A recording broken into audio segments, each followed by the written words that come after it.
Hi friends, for those who don't know me, my name is Miss Jordan and I am the Youth Education Coordinator at MOA. Thank you so much for joining us for this week's Mini Masters at Home program. In keeping with our traditional Mini Masters format, today we're going to start off with an art discussion, followed by story time, and conclude with an art project. In this first video, we will have both our art discussion and story time. Then on our website, wisconsinart.org, there will be a second video in which we will have the art project. In addition, you will see a PDF file that will list all the supplies needed for today's project. So let's begin with our art discussion for today. Today we're going to be looking at two pieces from MOA's permanent collection. So let's take a look. Today we're going to be looking at these two artworks.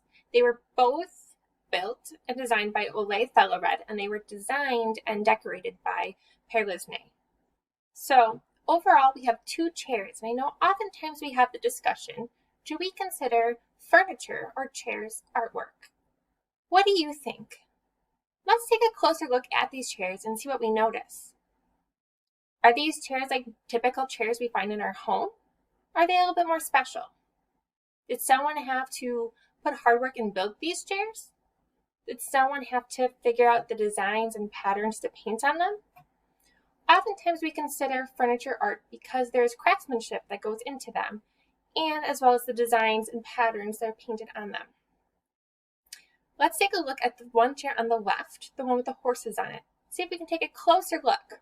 What details do you see? I know we notice that there are horses on it, but we also see flowers and designs. What else do we notice? Do we notice the colors? The light creamy yellow colored chair and the reds and the greens and the blues and the colors painted on it? What about the other chair, the one on our right? Is it different from the first one? What colors do we see in this work? In this piece, it's much darker because it is a black chair with colors painted on it, such as reds and yellows and greens. Do you see anything that's different from the first one? This one doesn't have any horses on it, but it has more flowers and a little bit more complicated of a pattern. What else do you notice? Did anyone notice that the chair only has 3 legs? Anything else? This pattern work that is often with flowers design is known as rose modeling, and it was done originally to bring colors and brightness into homes that were normally dark or not as colorful. This is an old Norwegian type of style of painting, and you can see it on a lot of furniture from back in the day. What other things do we notice about these chairs? I think that they are very happy and colorful and upbeat. What about you? So today's book, we're going to read Bears on Chairs, and we're going to come back to these chairs when we're done reading our story to see if we can make any other connections. So let's go to story time. Today we're going to be reading Bears on Chairs by Shirley Parenteau. Again, that's Bears on Chairs by Shirley Parenteau through Candlewick Press. In addition, I want to point out that we were able to read this story through Amazon's free Kindle download program. All of the stories that we have chosen to read on Mini Masters at Home can all be found on the free ebook list.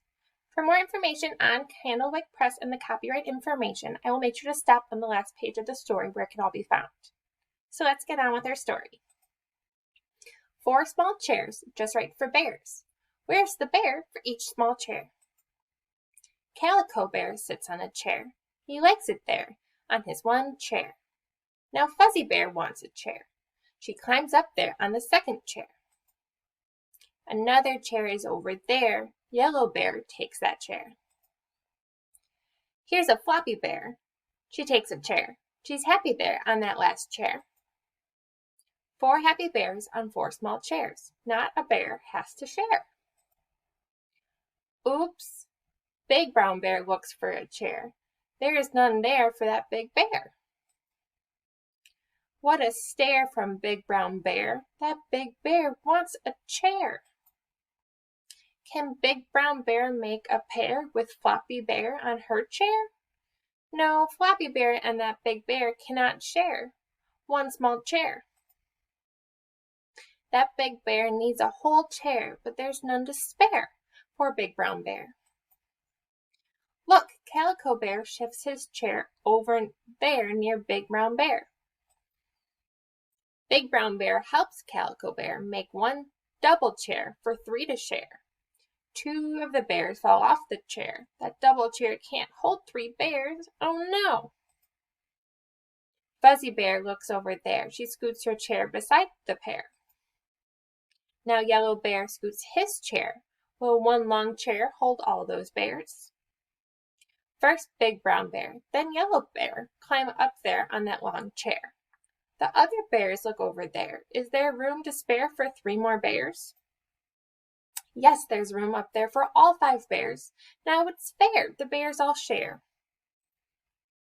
The end. So again, this is all the copyright information from Candlewick Press and has all other copyright information from Shirley Parenteau. So let's get back to our artwork and see if we can make any other connections from our story. So now we're back at our chairs by Lysne and Fellared. And I wanted to see if we can make any other final connections since we've finished our story. I did want to point out that we can really tell how decorative these chairs are because if we notice, unlike our bears on chairs, these have armrests, and there is a part that wraps from the back that would prevent the bears from being able to share. What other observations can you make? Make sure you discuss the patterns you see, the colors you see, and any other small details. And when you guys are ready, make sure you click on our website, wisconsinart.org, on our second video to make our art project today. Today we're sticking with the theme of chairs and bears, and we'll be making bears for our art project.